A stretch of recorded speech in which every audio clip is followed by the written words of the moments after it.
Em vigor há 7 anos, a Lei de Acesso à Informação trouxe mais transparência para os atos do governo. Pois é, qualquer cidadão pode, inclusive, solicitar informações aos órgãos dos 3 poderes da República, desde que o pedido de acesso não seja dados pessoais ou informações classificadas como sigilosas. Como, quando, onde o dinheiro público foi gasto? Essas perguntas ficaram mais fáceis de serem respondidas depois que entrou em vigor a Lei 12.527, em 2012, de acesso à informação.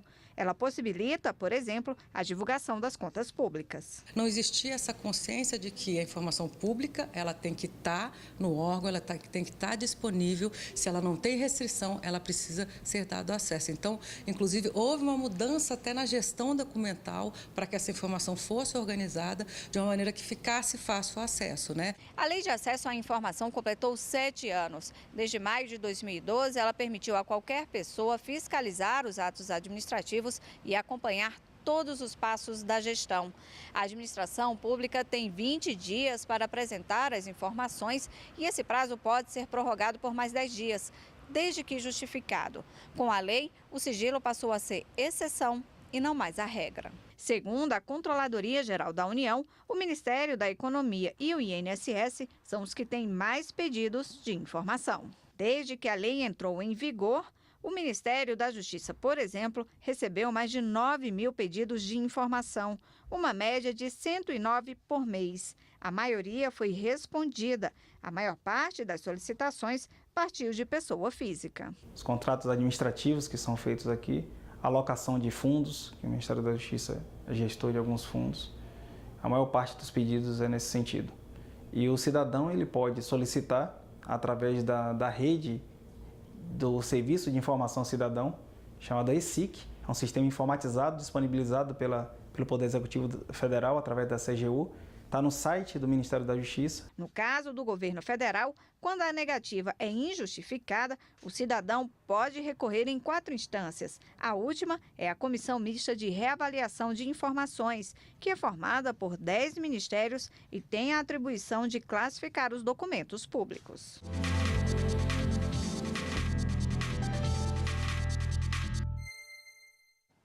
E sobre o assunto, vamos conversar agora aqui no estúdio com o Gabriel Sampaio, que é professor de Direito Penal e Legislativo. Boa tarde, doutor Gabriel. Boa tarde. Boa tarde. Muito obrigado. Bom, eu queria começar explicando se toda a informação é pública ou a informação gerenciada pelo governo, a transparência é o principal, é a regra. A regra é que a informação seja pública. É muito importante que todo cidadão tenha essa consciência e que a administração pública use de transparência ao lidar com as informações, disponibilizando sempre que possível, de imediato, todas as informações aos cidadãos. A gente tem o prazo aí de 20 dias, a pessoa que faz a solicitação para receber até 20 dias. Isso. E também pode ser prorrogado por mais 10. É muito tempo, não é muito tempo, é o necessário numa era digital que a gente pode ter as informações mais rapidamente? O ideal e o conceito da lei é que as informações já estejam prontamente à disposição dos cidadãos. Então, o prazo de 20 dias até parece realmente elástico demais. De todo modo, o gestor público, o administrador e aquele que detém a informação deve imediatamente prestá-la ao cidadão. Se o prazo de 20 dias for suficiente para obter mais informações, que se atenda a este prazo. Mas o objetivo da norma é que a informação seja imediatamente fornecida ao cidadão. Doutor Gabriel, essa informação deve ser original, né? Não cabe qualquer tipo de edição ou fatiamento, é isso, confere? É muito importante que seja preservada a autenticidade e a integridade da informação.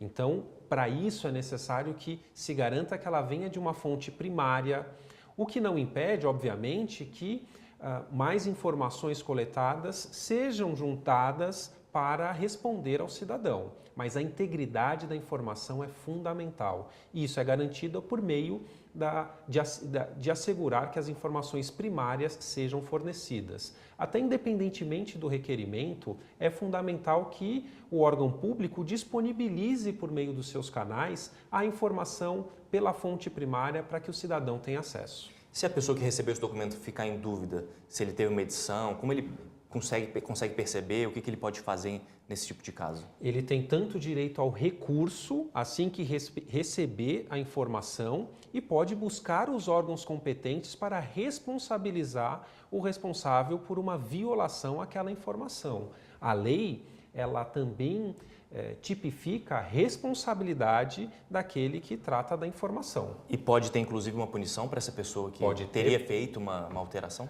Pode ter, sim, punição, inclusive com afastamento do cargo público. Então, é muita responsabilidade lidar com informações para os cidadãos. Em relação aos dados pessoais, né, me parece que alguns dados precisam ser borrados ali para que não haja divulgação de informações como CPF, RG, endereço da pessoa. É muito importante preservar direitos que são direitos individuais de cada cidadão. Então, para isso, a lei também protege as informações pessoais. Não só a lei, como um decreto que regulamentou esta lei. Então, o cidadão tem o direito à proteção das suas informações pessoais. As autoridades públicas devem examiná-las para garantir a proteção ao cidadão e podem ser responsabilizados em caso de violação a essa proteção. Evidentemente que as informações pessoais não afastam a necessidade de que a população tenha conhecimento sobre o conteúdo e a participação de um administrador público ou quem está envolvido em determinado ato público com aquele ato. Então, há uma mediação em relação ao limite da proteção para a informação pessoal. A gente falou aqui que o cidadão pode solicitar essas informações pela lei de acesso. Uma empresa também pode fazer esse tipo de pedido? Independentemente de quem seja, pode pedir sim, porque a regra sempre é a transparência. Então, até por isso, tanto o cidadão quanto uma pessoa jurídica sequer precisam fundamentar o seu pedido. É necessário, então, resguardar este preceito constitucional e de cidadania, que é a ampla transparência ao cidadão. Rapidamente, para a gente finalizar, 7 anos em vigor da lei é uma lei de vanguarda? É uma lei de vanguarda, eu entendo como uma lei de vanguarda, permitiu a que diversos cidadãos tivessem acesso e esclarecimento sobre os atos da administração pública, está dentro de uma agenda de qualificação da administração, então é uma lei de vanguarda sim. Obrigada, doutor Gabriel. Boa tarde mais uma vez. Doutor, obrigado. Boa tarde. Obrigado.